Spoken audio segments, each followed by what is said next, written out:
দূর থেকে দেখলে মনে হবে যেন কোনো ভয়ানক দৈত্য দাঁড়িয়ে আছে, কেবল প্রতিশোধ নেওয়ার অপেক্ষায়। কথায় আছে, প্রকৃতিকে যা দিব সে ঠিক সেটাই ফিরিয়ে দিবে।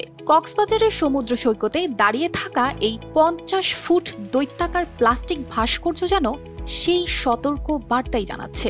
মানুষের অসচেতনতায় পর্যটক এলাকার পরিবেশ ধ্বংসের কিনারায়। যদি এখনই না সামলানো যায়, তবে প্রকৃতির এই প্রতিদান সবকিছু গিলে নিতে এক মুহূর্তই যেন যথেষ্ট। সাগরের বুকে নীল ঢেউ আর অসীম আকাশের টানে কক্সবাজার ছুটে আসেন হাজারো মানুষ, কিন্তু সেই সৌন্দর্য নষ্ট হয়ে যাচ্ছে পর্যটক ও স্থানীয়দের ফেলে যাওয়া চিপসের প্যাকেট, বোতল এবং অন্যান্য প্লাস্টিক বর্জ্যে। এই সমস্যা মোকাবিলায় এক অভিনব উদ্যোগ নিয়েছে কক্সবাজার জেলা প্রশাসন। বসুন্ধরা টিস্যুতে ছাড়ের ছড়াছড়ি। বসুন্ধরা টিস্যু নিয়ে এলো নিশ্চিত ছাড়। সো ডেফিনেটলি আর কি এটা অনেক ভালো একটা আপনার হচ্ছে আর কি ইনিশিয়েটিভ, এবং এটা আসলে শুধু একটা নির্দিষ্ট যদি আপনার জায়গা থেকে হলো রান করে তাইলে আসলে এটা গুড এনাফ না।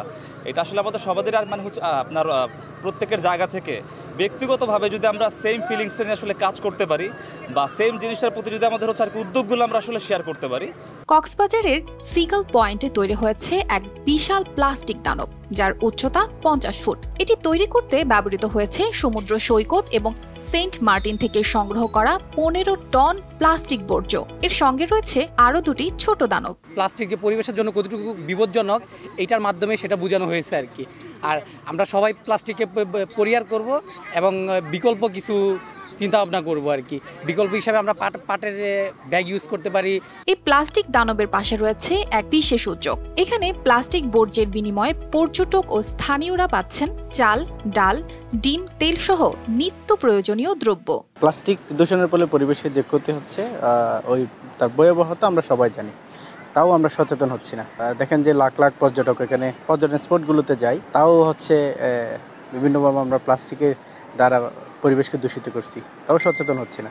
এই কারণে হচ্ছে জেলা প্রশাসন, কক্সবাজার এবং বিদ্যানন্দ ফাউন্ডেশন এই ধরনের ব্যতিক্রমধর্মী উদ্যোগটা নিয়েছে প্লাস্টিক দূষণের ফলে মানুষকে সচেতন করার জন্য। আমরা যে প্লাস্টিক দানবটা তৈরি করছি, এটা মূলত 50 ফিটের। দূষণ প্রতিরোধে নানা পরিকল্পনা থাকলেও জনগণের সচেতনতাই মূল চাবিকাঠি বলে জানান এই কর্মকর্তা। মানুষের চেয়ে প্লাস্টিকের সংখ্যা বেশি হবে, মেরিন লিটারের সংখ্যা বেশি হবে, এরকম করে কিন্তু একদম অ্যাসেসমেন্টই আছে, সায়েন্টিফিক অ্যাসেসমেন্ট। এই দানব দিয়ে কিন্তু সেটাই বোঝানো হচ্ছে। সবাই মিলে সিদ্ধান্ত আসার চেষ্টা করছি যে কোথাও বিচের মধ্যে ওয়াটার পয়েন্ট করা যায় কিনা, এটা নিয়েও একটা চিন্তা ভাবনা করা যায় কিনা। যে একটা স্টিলের বোতল নিয়ে আসলো, প্লাস্টিকের বোতলই রাখলো না, সে এসে ওই ওয়াটার পয়েন্ট থেকে পানি নিয়ে খাবে। কিভাবে দূষণ কমাবো, কিভাবে বায়োডাইভার্সিটির অংশ বাড়াবো, সরকারের পরিকল্পনা আছে। এদিকে এই ভাস্কর্য পর্যটকদের মধ্যে ব্যাপক সাড়া ফেলেছে। শুধু কক্সবাজার নয়, এমন উদ্যোগ সারা দেশে পরিবেশ রক্ষায় গুরুত্বপূর্ণ ভূমিকা রাখতে পারে। বিচের যে আমাদের প্রাকৃতিক যে সৌন্দর্য আছে একটা, সেইটা খারাপ করছে দানবটার কারণে। মনে হচ্ছে যে আমাদের পরিবেশকে ভালো সজাগ ভালো রাখার জন্য যথেষ্ট। আমরা এখানে ময়লা আবর্জনা ফেলছি, আমরা সহ বাইরের দেশ থেকে অনেক পর্যটকরা আসে, তাদের জন্য দূষিত হচ্ছে। তারা দেখে ভাবতেছে যে বাংলাদেশের পরিবেশ দূষণটা খুবই বেশি। অবহেলায় ফেলে দেওয়া প্রতিটি প্লাস্টিক ভবিষ্যতের জন্য কতটা ভয়ঙ্কর তা এই বিশাল দৈত্য যেন চোখে আঙুল দিয়ে দেখিয়ে দিচ্ছে।